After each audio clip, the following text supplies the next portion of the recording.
Labdien,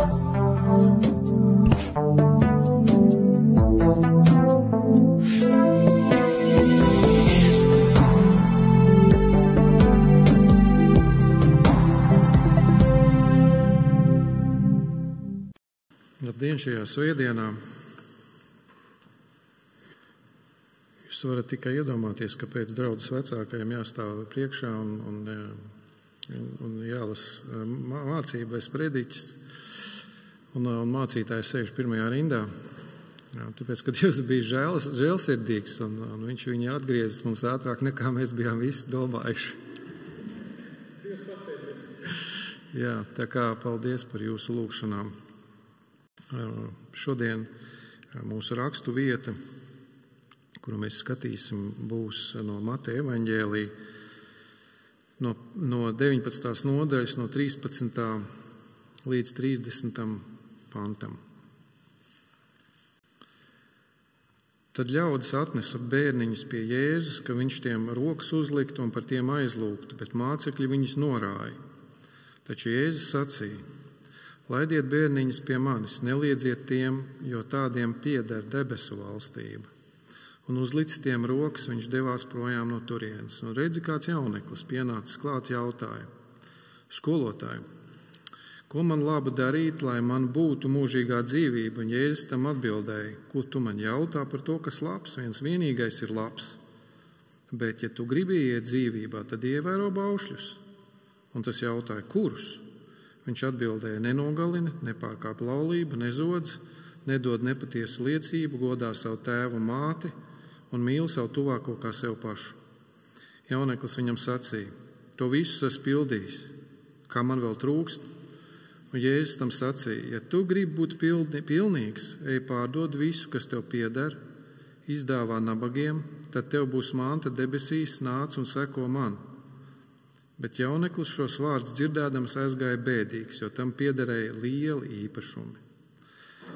Tad Jēzus sacīja saviem mācekļiem: Patiesi es jums saku, bagātam būs grūti iet debesu valstībā. Un vēl es jums saku, ja vēlreiz es jums saku, vieglāk kamielim iziet caur radāts aci, nekā bagātam iet debesu valstībā. To dzirdēdam mācekļi ļoti brīnījās un jautāja: Kas tad var tikt glābts? Jēzus tos uzlūkojas sacīja: Cilvēkiem tas nav iespējams, bet Dievam viss iespējams. Tad Pēters viņam par to jautāja: Redzi, mēs visu esam atstājuši un tev esam sekojuši. Kas mums būs par to? Jēzus tiem sacīja: Patiesi es jums saku, jūs, kas man esat sekojuši, tad, kad viss būs atjaunots un cilvēka dēls sēdēs savā godības tronī un sēdēsiet uz 12 krēsliem un tiesāsiet 12 Izraēla ciltis. Ik viens, kas atstājis māju, vai brāļus, vai māsas, vai tēvu, vai māti, vai sievu, vai bērnus, vai tīrumus, mana vārda dēļ, saņemt 100-kārtīgi un iemantos mūžīgo dzīvību. Daudzi pirmie būs pēdējie, un pēdējie pirmie. Tie ir svēto rakstu vārdi. Amen. Kungs, es lūdzu, lai tu mums dod šo žēlastību, ka mēs uz tevi paļaujamies kā šie mazuļi, kas nepaļaujas uz sevi, un ka mēs ieraugam, cik briesmīgi un bēdīgi tas ir tiem cilvēkiem, kas paļaujas uz sevi. Un Tēvs, lūdzu, lai tu dod mums žēlastību arī atvērt sirdi sludināt šiem apkārtējiem cilvēkiem, lai šī paļaušanās uz sevi viņus nepazudina kā šo jaunekli. Es tev lūdzu Jēzus vārdā. Amen. Šis viss stāsts notiek Jūdejā. Ja mēs paskatāmies, tad Mateja evaņģēlijas 19.1, tur ir tas uzsvērts. Un pirms rakstu vietas par bagāto jaunekli ir tāda neliela sadaļa, ko mēs tu izlasījām, it kā nesaistīti panti par mazuļiem. Par mazuļiem, jo viņus nes rokās. Viņi nav tādi, ko pieveda roku, viņus nes rokās, viņi mazuļi. Un lai par tiem aizlūgt. Un mācekļi tos dzen projām, jo bērni toreiz nebija tā vērtēti kā šodien. Mums jāsaprot, ka šodien ir overrated, pārvērtēts bērnu vecums, un toreiz viņš bija nenovērtēts. Ja? Toreiz viņi bija tā kā cita kaste, ja ne? Nepilnīgs būtnes. Un tomēr tā galvenā norāde šajā rakstu vietā nav pats bērns, bet tas, ko viņš pārstāv, ko viņš reprezentē. Jo Jēzus saka, un tur ir rakstīti 2 vārdi, tādiem, nevis tiem, tādiem pieder debesu valstība. Un kopā mēs to mēģināsim ieraudzīt un varbūt vēl nedaudz pakavēsimies, kā Dievs redz bērnus, un lai mēs to būtu izrunājuši un nebūtu neskaidrības, ka šī vieta nav par bērniem kā tādiem. Jo arī mazos mīļumos, un tur mums svētdienas skola aizgāja, ir viss iedzimtā grēka izpausmes. Un šajā brīdī, tagad tos bērnus pienes, ja jau viņi būtu pilnīgi morāli svēti, tad par viņiem nebūtu jāaizlūdz. Ja? Tomēr tā atšķirība ir tāda, ka tam mazulim, viņam, ko pienes, viņam nav noformējušies šie funkcionālie dievi, glābēji, kuri liec pie mums nākt pār tādiem, kam pieder debesu valstība. Un Jēzus apgalvo, ka mazuļiem, mēs to kā līdzību skatām, jeb ticīgajiem tādiem kā mazi bērni jau pieder debesu valstību. Un Jēzus aicina nākt pie viņa kā maziem bērniem. Pilnīgi atkarīgiem no Jēzus žēlstības, pienestiem, pašiem neko nevar izdarīt paļāvībā un bez savu ieguldījumu un bez savu nopelnu. Un kas ir svarīgi, Kristus neapgalvo, ka bērni ir glābti tikai tāpēc, ka viņi ir bērni. Jo tad tas nozīmē, ka pieaugot, tie glābšanu varētu zaudēt, tāpēc, ka kļuvuši pieauguši. Un tā būtu maldu mācība. Tā tas nav. Ne, šī rakstu vieta pasaka, ka tādiem kā šiem bērniem šajā stāvoklī nav funkcionāli glābēji, un līdz ar to nav savu ieguldījumu. Nākamais stāsts, kurš jau ir nesaraujami saistīts ar šo iepriekšējo, ir par šo jauno cilvēku. 13, tātad šīs 13 līdz 15 panti ir saistīti ar to nākošo sadaļu. Ir kāds cilvēks, kurš meklē pašu spēkiem iegūt mūžīgo dzīvību. Un šeit būs arī norāda, ka tie, kas pašu spēkiem, ja pašu saviem darbiem cenšas nokļūt pie kunga, noteikti nesaprot bauslības nepanesamo smagumu, tāpēc mēs šodien lasījām 5. mūzes grāmatu. Un 2 lietas nesaprot šos bauslības smagumu un nesaprot Kristus dāvāto žēlstību. Kristus pamācība par jaunekli ir sastopama arī Marka un Lūkas evaņģēlijā ar nelielām variācijām, kuras es nedaudz komentēšu. Piemēram, Lūka saka, ka šis jaunais vīrs nav vienkārši jauneklis, bet viņš ir varas pārstāvis. Ja? Savukārt Marks lieto vārdu iemantot. Šis jauneklis šajā Marka evaņģēlijā šo vārdu iemantot lieto, ja? Kas pēc būtības teoloģiski korekti, jo no kunga mēs varam kaut ko mantot, nevis iegūt, jo ja mēs ņemam līdzību ar šo pasauli, tad šajā pasaulē mēs varam iegūt kaut ko rīcību, sekojoši darbu, naudu, tad varu. Un vienīgais legālais veids, kā iegūt bez rīcības šajā pasaulē, ir mantot. Jā, vispārējais ir pat katehisms, mēs zinām, Vestminsteras katehisms, pat loteriju sauc par zakšanu. Jā. Ko man būs darīt, 16. pāns, tad jautājums, jā? Ko man būs darīt? Labu. Un šis pats jautājums atklāja, ka šis jaunieklis vīrs uzskata, ka labu darot, var iegūt mūžīgo dzīvību.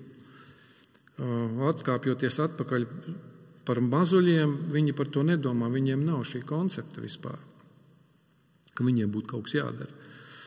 Un es tā kā atgādinot, ejot tālāk, ka Kristus mācības lielais konteksts attiecībā uz mūsu labajiem darbiem, runa par labajiem darbiem, ir, ka jebkurš patiesi labs darbs nāk no Jahves un tikai caur Kristu. Un visa labās rītības motivācija, viņai būtu jābūt tā, nāk no pateicības, nevis no vēlmes nopelnīt. Filipiešiem 2.3 mums to atgādina, 2.13, jo Dievs ir tas, kas pēc savas labās gribas rosina gan jūsu gribēšanu, gan darbošanos. Citos evaņģēlijos vīrs Kristu sauc labais skolotāju, Bet arī tad Jēzus norāda to pašu jautājumu, ietver to problēmu, jo principā katrs evaņģēlists tur uzsver savu aspektu, bet Kristus atbild un nozīme no tā nemainās. Būtībā Jauneklis dara to pašu, ko Jāņa evaņģēlijā 5. nodaļā 39-40 attēlotie jūdu mācītāji dara. Jo viņiem ir saruna, tad Jēzus viņiem atbild, ka jūs meklējat rakstos dzīvību, bet tie ir, kas norāda uz mani. Jā, Jauneklis arī meklē dzīvību, bet viņi norāda, bet raksti norāda uz Kristu. Bet tai pašā laikā Kristus Jāņa evaņģēlijā tur ir teicis arī, bet jūs negribat nākt pie manis, lai iegūtu dzīvību. Un diezgan likumsakarīgi tas tālākais jautājums 18. pantā ir, Jauneklis uzdod jautājumu, kurus tad no tiem baušļiem man būs turēt. Un viņš ir dīvains, es teikšu, izvairīgs, slidens, jo varētu pēc šī teikuma varētu domāt, ka ir kaut kādi baušļi, kur ir glābjoši, kas mums tā kā būtu jāievēro, ko viņš vēl nezina. Un ir kaut kādi, kas ir vienkārši labi. Labi ievērot. Atceroties tādu sarunu Lūkas evaņģēlijā, kur bija starp likumzinātāju un Kristu par mīlestību pret tuvāko. Un šis jūds, principā, Kristum uzdod tieši tādu pašu jautājumu, kā uzdod šis jauneklis. Un tad viņi nonāk līdz tam, kad viņi saka, jā, tur tad mīlēt Dievu savu kungu un savu tuvāko, jā, kā sev pašu, un tad viņš saka, kurš tad ir mans tuvākais? Te ir tāds, kurus?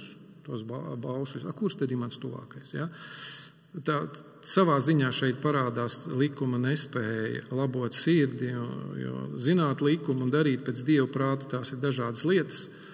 Un tie, kas mēs braucam ar auto, kā piemērs ceļa satiksmes noteikumi, mēs ļoti labi zinām, ka ievērot ceļa satiksmes noteikumus pēc sirds ir kaut kas neiedomājams.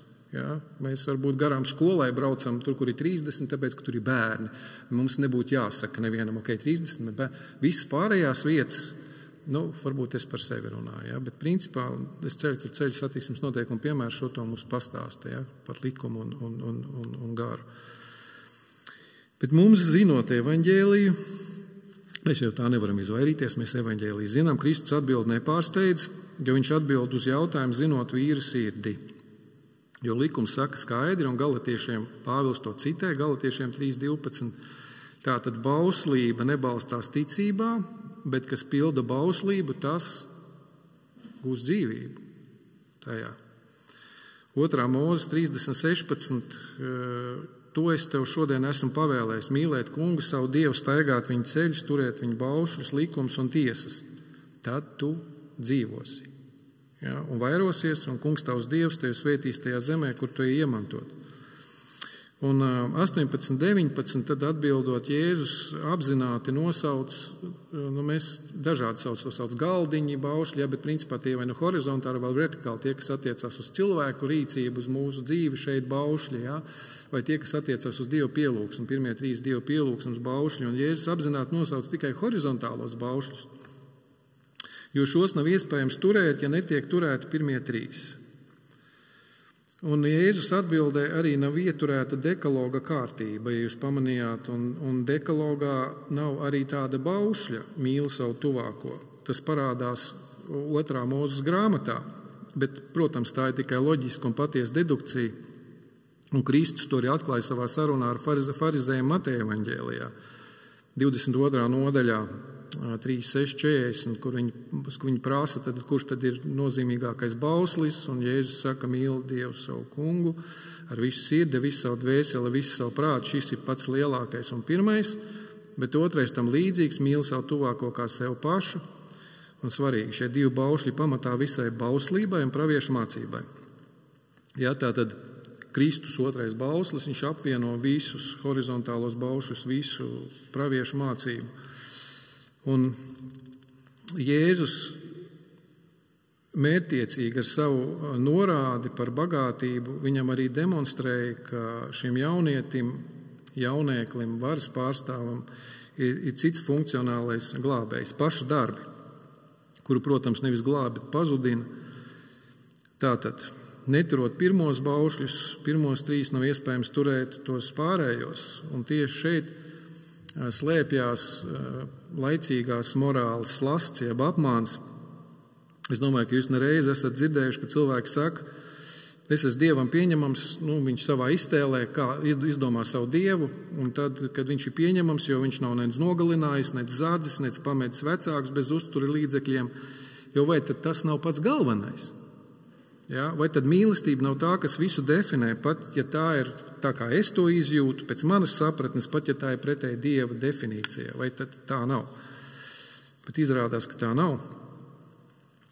Bet 20. pāns nāk ar satriecošu atbildi, es to visu esmu pildījis. Un tad ir tiešām? Es domāju, ka pat vispaštaisnākie kristieši varētu tā padomāt, ka viņi visu ir pildījuši. Bet vai viņi diez tā skaļi pateiktu to, ka viņi visu pildījuši? Droši vien, ka nē.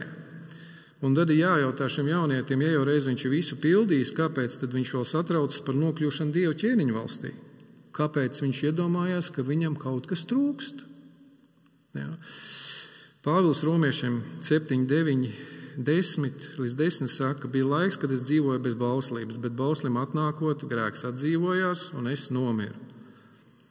Un par savu kalpošanu līdz brīdim, kad Kristus Pāvilu atgrieza, viņš vēstulē Filipiešiem 3. nodaļā 6-7 apgalvo. Bija tik dedzīgs, ka vajāja Kristus draudzi, pēc bauslības taisnības biju nevainojams. Pāvils turpina apgalvodams, ka šādus taisnības darbus, kas viņam bija un šobrīd ir arī šim jaunēklim, viņš uzskata par mēsliem, lai tikai iemantot Kristu. 20. 21. Kristus saka, ja tu gribi būt pilnīgs, un vārds pilnīgs te ir tieši tas pats, kas lietots šajā pašā evaņģēlijā, šajā pašā oriģināla valodā, grieķu, tad topiet pilnīgi, kā jūs debes tēvs ir pilnīgs. Tas ir viens un tas pats vārds, ja tu gribi būt pilnīgs. Bet pirms mēs ejam uz priekšu, es nedaudz attiecībā par īpašumu pārdošanu pievērsīšos vēl vienai apustuļu darbu stāstam, tāpēc, ka es esmu dzirdējis daudzas interpretācijas par šo tēmu. Atceraties, bija tāds vīrs Hananija un sieva Safīra, draudzes tapšanas pirmsākumos, apustuļu darbi 5. nodaļa, 1 līdz 11. Un tur bija ka viss tajā gara pacēlumā pārdeva savus īpašumus, izdalīja, kā kuram vajadzēja, un sāka tādā veidā draudzi uzturēt, un draudzi veidojās. Un arī šis pāris pārdeva savu īpašumu, bet abi vienojušies atnesa tikai daļu. Un tad, kad apustuļi prasīja, vai jūs atnesāt visu, viņš saka, jā, visu, un abi divi meloja. Un viens saka, tu esi melojis nevis manu vai draudzē, tu esi Dievam melojis. Un grūti pateikt, vai izbīļa, vai kā, bet šis Hananija turpat arī izbeidza savu eksistenci šajā pasaulē. Un tas pats notiek ar sievu pēc brīža, jo viņi abi melo.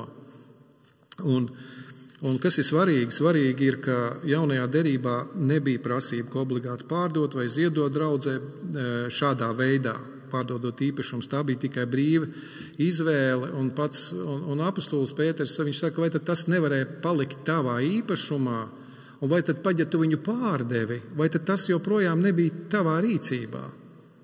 Ja?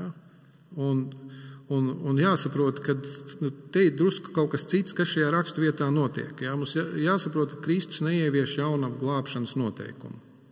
Viņš didaktiski uzrok jaunā vīra elku, ka viņš kaut ko speciāli labu darot, var sevi izglābt, vai vismaz dot kādu ieguldījumu savā glābšanā. Un Kristus atbild norāda visu pārdod, nav nec likums, nec pavēle, kā visiem mums to būs darīt. Bet Kristus saka šo jaunēkli, ja tu tā darīsi, tad tev būs mantojums, jeb manta debesīs. Ar šo 20. pantu Kristus saka sekojošā, pielūdz vienīgo Dievu. Un frāze, kas tiek lietot šajā, ir seko man. Un tā jaunekļa ausīm ir briesmīga frāze. Un to kungs cits starpā teica arī Pēterim, teica Matejam, teica visiem apustuļiem. Bet 22. jauneklis ir bēdīgs. Tas parāda, ka bagātība viņam ir funkcionālais dievs, kurā viņš jūt prieku, saredz kā ceļu uz laimi, lai kas tas arī būtu pēc viņa definīcijas. Vēl vairāk jauneklis neredz, ka šāda pielūgsme ir indikators, ka tu pielūdz nepareizo dievu. Nevis dievu nepareizi pielūdz, bet pielūdz nepareizo dievu.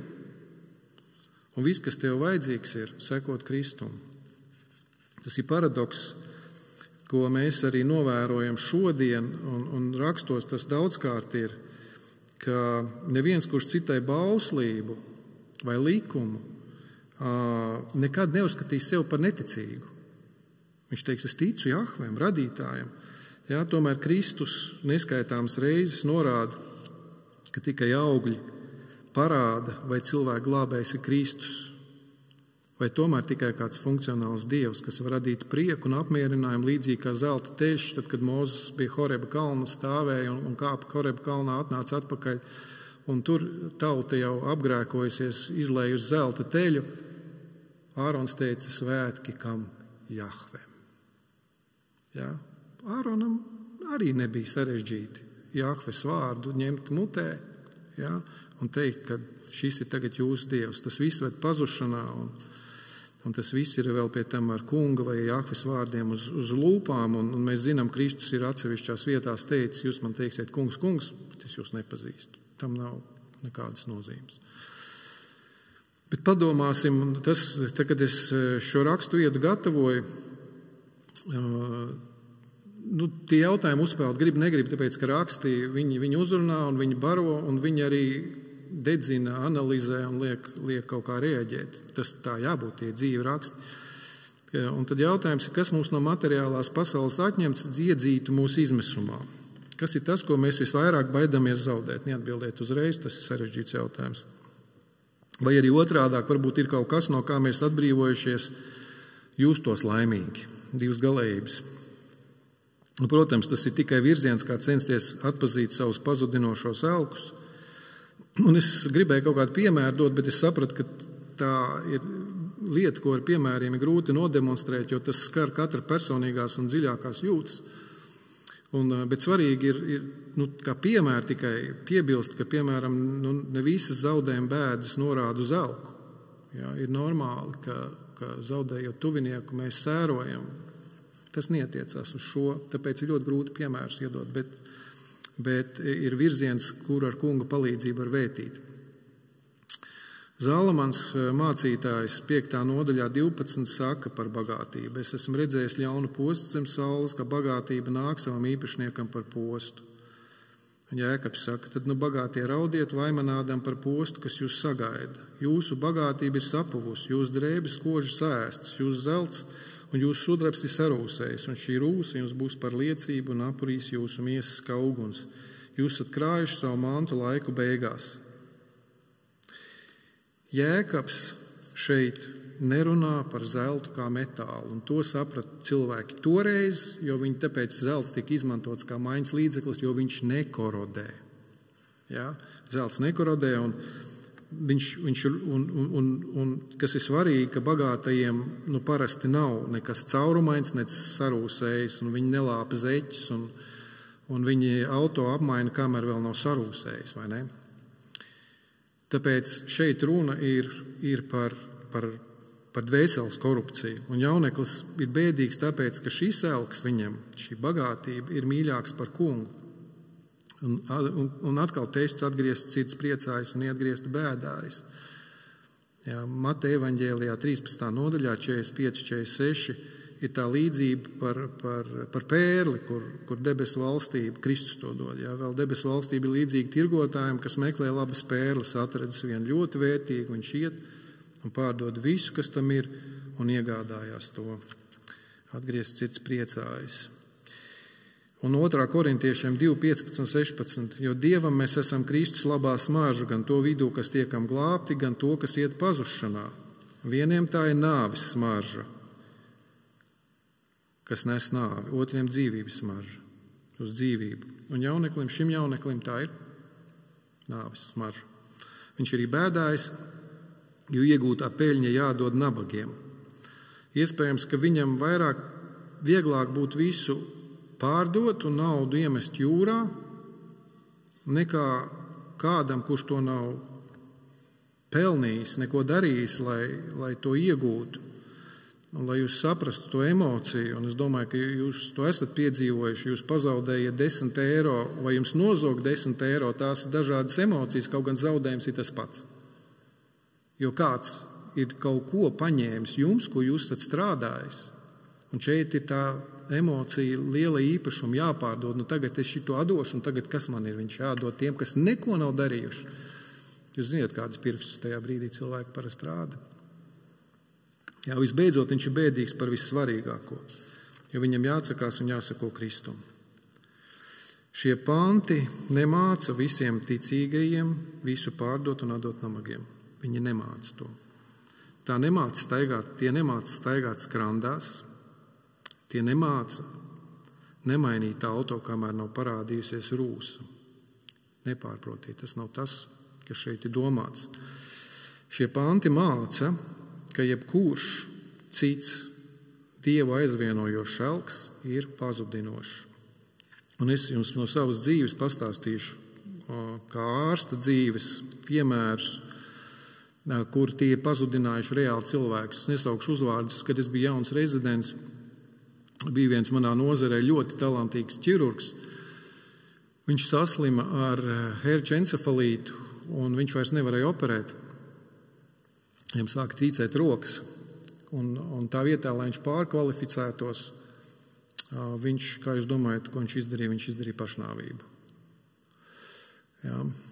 Vai es mācu rezidentus un ļoti bieži es redzu, ka šiem jaunajiem cilvēkiem, viņiem nav, kas viņiem pastāsta, ka medicīna vai tā ārsta darbs, ka tas ir arots, tā ir māksla, tas ir tas kas Stradiņa izteicieni, jā. Tas viss var būt, bet tas nedrīkst būt tas, kas tevi definē. Un viena daļa jaunu cilvēku, viņi tas sāk definēt. Un tajā brīdī, kad tev kā ārstam ir kaut kādas komplikācijas, tad jautājums tajā brīdī, ka es sev definēju to, ja man ir komplikāta, tad es to uz sevi attiecinu. Un šie jaunie cilvēki izdeg daudz ātrāk nekā jebkas cits viņus varētu nodedzināt. Un arī cik uzņēmēji neizdara pašnāvību bankrotējot, tas ir kur slēpjās tie iznīcinošie elki, viņi reāli, viņi dzīvi. Ja? Tas nav tikai svētdienas sprediķa tēma. Ja?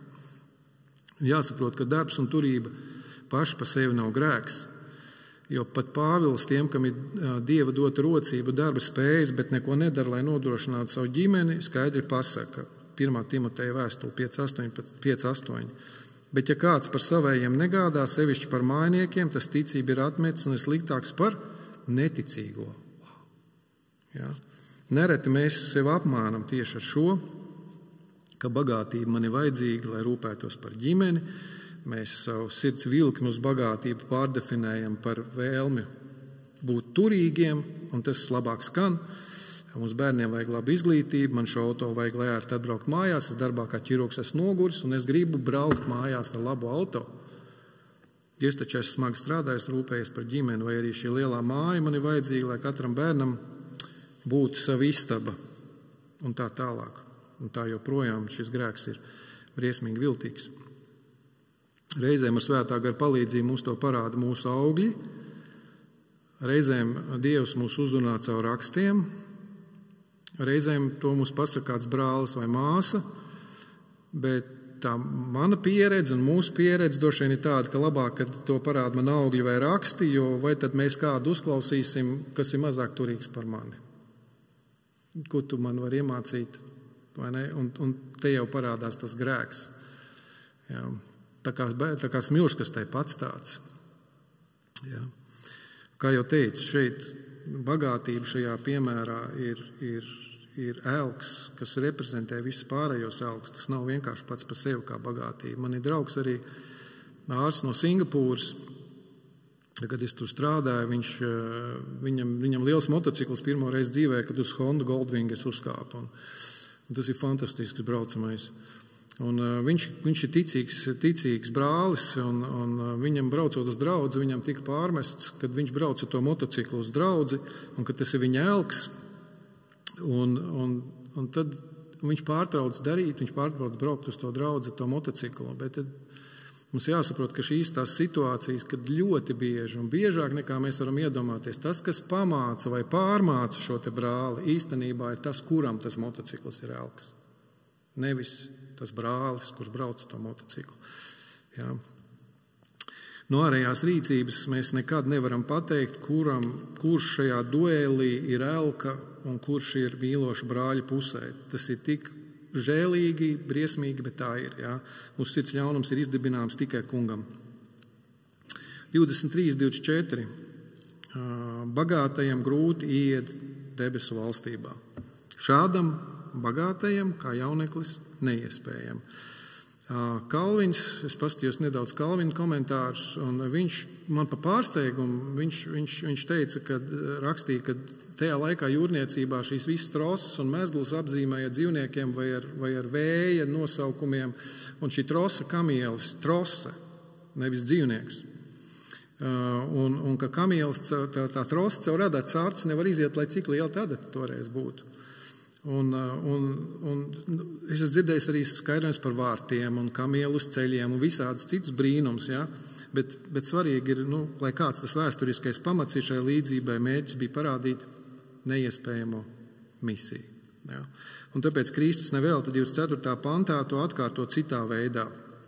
Un atkal es jums saku, lai patiešām ir skaidrs, ka šajā gadījumā bagātība bez Dieva glābjošās žēlastības 100% novedīs postā. Un bagātības vietā varētu būt jebkas cits, kā jau es teicu, bet arī tad tas būs kamielis un adats asts. Un tad mācekļi izsaucās, kas tad var tikt glābts. Šeit var zināms apjukums rasties, jo tajā sabiedrībā, protams, bija bagāti cilvēki. Tomēr tas bija nospiedošs mazākums arī mūsu sabiedrībā, ja mēs salīdzināsim sevi ar Šveici. Nospiedošs mazākums, turīgi, ja bagātu cilvēku, kā mēs to varētu saprast. Un tad kāpēc mācekļi uztraucās, ja Marka evaņģēlijs saka sabijās? Jo Kristus taču runā par ļoti bagātiem cilvēkiem, par Elonu Masku, par Billu Geitsu, par kas mums Latvijā tur ir. Labi, nesauksim vārdā, varbūt, ka kāds klausās radio. Uz jautājumu, kas var tikt glābts, mācekļi varētu secināt, mēs esam tie nabadzīgie, labie ļaudis. Un es personīgi tagad šādu situāciju redzu, vai, nonākot tādā situācijā, es citu reakciju sagaidītu. Es sagaidītu, ka tur ir rakstīts, to dzirdēdam, tie ļoti priecājās, jo bija ļoti nabadzīgi. Tātad, jo nabadzīgāk, jo tuvāk Dievam, arī nē. Tomēr mācekļi saprot, kas reti, kā mēs zinām, notiek ar pirmo reizi, ka bagātība bija šī konkrētā cilvēka elks, bet katram cilvēkam ir savs veids, kā sacelties pret pirmo bausli.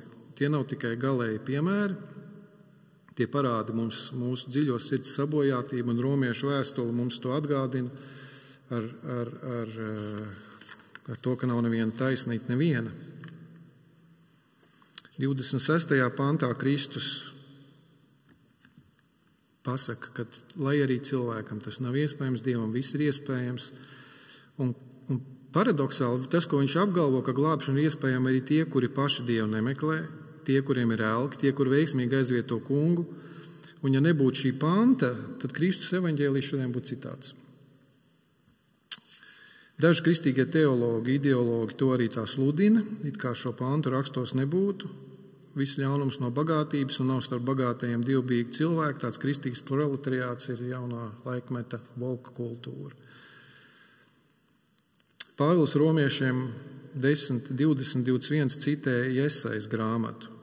Es atklājos tiem, kas nevaicāja, mani atrada tie, kas nemeklēja. Negodīgi, vai ne? Un man personīgi visatriecošākā ir tā bilde, viņa pa bildi nevar nosaukt, tas attēls, kur ir Kristus, pa vidu abi noziedznieki blakus, un viens no viņiem saka, kungs, piemini mani. Un vienmēr man galvā ir tas, par ko tev pieminēt. Tu esi slepkava, tev piesit krustā pamatot, viņš pats saka, ka viņa krustā piesit pamatot. Ja? Par ko tevi pieminēt tajā tavā dzīvē? Un Kristus, tāpēc, ka viņš Kristum teica, piemini mani. tāpēc viņš teica, tu būsi paradīzē. Neviens no viņiem Kristu sākumā nemeklēja, bet viens tika uzrunāts. Šī ir viena no nīstākām Bībeles mācībām, gan neticīgo, gan pašglābto kristiešu vidū. Tā izslēdz manus darbus glābšanai, atņem jebkādas tiesības lielīties. Efeziešiem skaidri pasaka, Efeziešiem 2. nodaļa 8-9, ja, ka ticība ir dāvana, un kāpēc, lai neviens nelielītos. Un ja kāds lielās, tad vai nu viņš nav sapratis evaņģēliju, vai viņš vispār nav brālis un māsa. Un mācekļi saka, mēs visu esam atstājuši. Un tas, ko Pēters ir atstājis, ir daudz mazāk nekā bija bagātajiem vīram. Ja mēs atkāpjamies atpakaļ un palasam, ko Pēters atstāja, viņš atstāja tīklus. Vienā laivā ielokāmus tīklus. Tomēr tā ir sirds, nevis naudas izteiksme, līdzīgi kā nabaga atraitnes ziedojums templī Lūkas evaņģēlijā 21. nodaļā.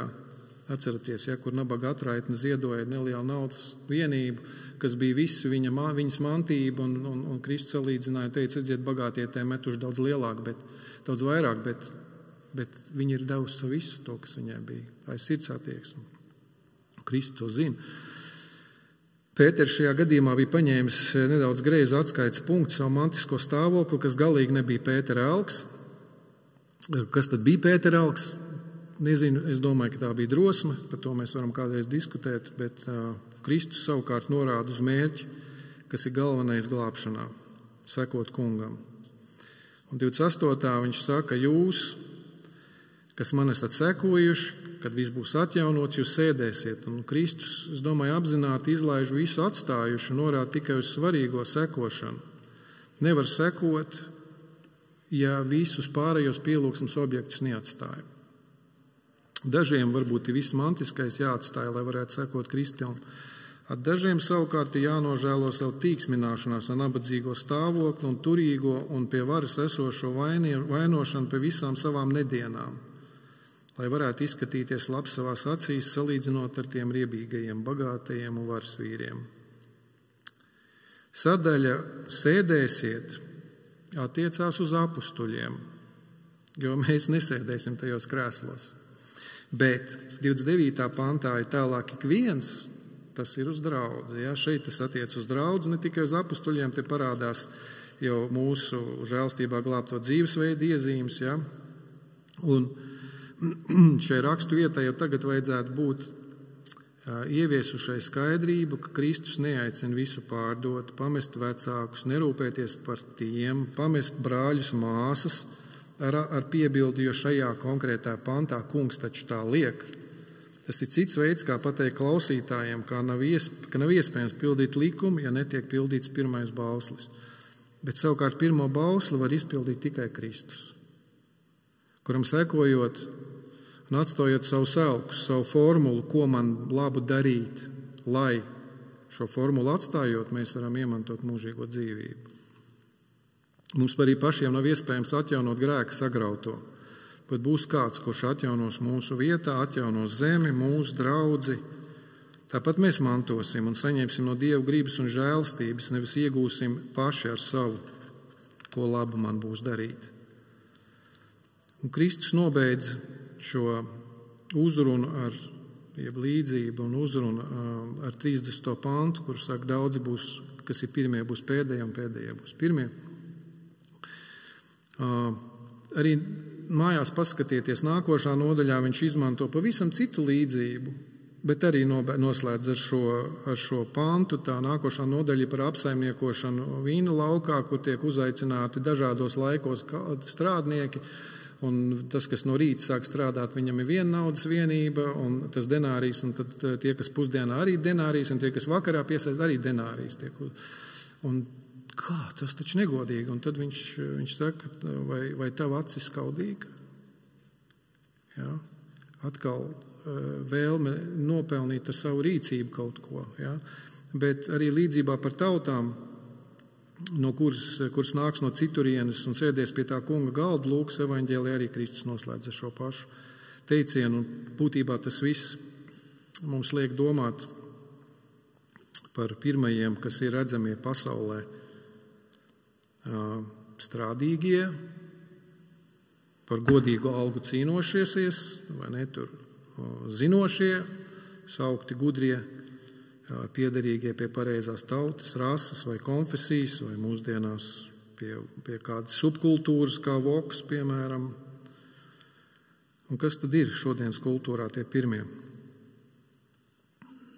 Tomēr Dieva acīs pirmie ir tie, kas paļaujas uz Kristus darbu, nevis savu morālo stāju, uz savu strādīgumu vai piederīgu kādai konkrētai konfesijai, konkrētai cilvēku grupai, konkrētam sociālam stāvoklim. Bet tas nenozīmē, ka morālā stāja nav svarīga. Jo pats Kungs saka, esiet pilnīgi, jo es esmu pilnīgs. Tas mums par labu. Tomēr tāda cenšanās neglābj. Tas nenozīmē, ka mums nav jābūt darba augstai ētikai, un mēs varam šļūkt uz citu darba un citu nodokļu rēķina. Tas nenozīmē, ka nav svarīga draudze, kurā tu mājo, jo tevi tur var stiprināt, bet var arī graut. Ja? Piemēram, ar Helziju Velziju. Ja tu neesi turīgs, tā tad tu neesi kaut kā ar Dievu attiecības nokārtojis pareizi. Ja? Mēs zinām, ka ir draudzes, kas to sludina. Tas nenozīmē, ka nav svarīga teoloģija, kas tiek draudzē mācīta. Tomēr atkal tas viss neglābi. Tad, ko man būs labu darīt savai glābšanai? Neko. Tāpēc, ka mēs neko nevaram savas glābšanas labā darīt, bet kas cilvēkam nav iespējams, ir iespējams Dievam. Un mums jālūdz Dievam gudrību, žēlastība, lai viņš uzrāda mūsu funkcionālos dievus, kā to parādīja šim jaunajam varas vīram. Lūgt, lai ne tikai uzrāda, jo parādot tas mums darīt laicīgi bēdīgs, bet arī dot žēlastību to uzticēt Kristum un priecīgi, pateicībā sekot viņam ar atbilstošu dzīvesveidu. Jo žēlastība ir tādiem kā mazuļi, kas nepaļaujas uz sevi, un bēdas sasniegumiem bagātajiem, kas glābšanā paļaujas tikai uz sevi. Āmen. Debes Tēvs, es Tev lūdzu, lai šī rakstu vieta uzrunā mūsu sirdis. Dod mums gudrību, kā šiem žēlastībā dzīvojošiem dzīvot. Es lūdzu, lai to arī dod mums mieru un gudrību. Jēzus vārdā. Āmen. Būsiet mīļi gaidīt uz mūsu draudzes dievkalpojumiem svētdienās Lāčplēša ielā 37.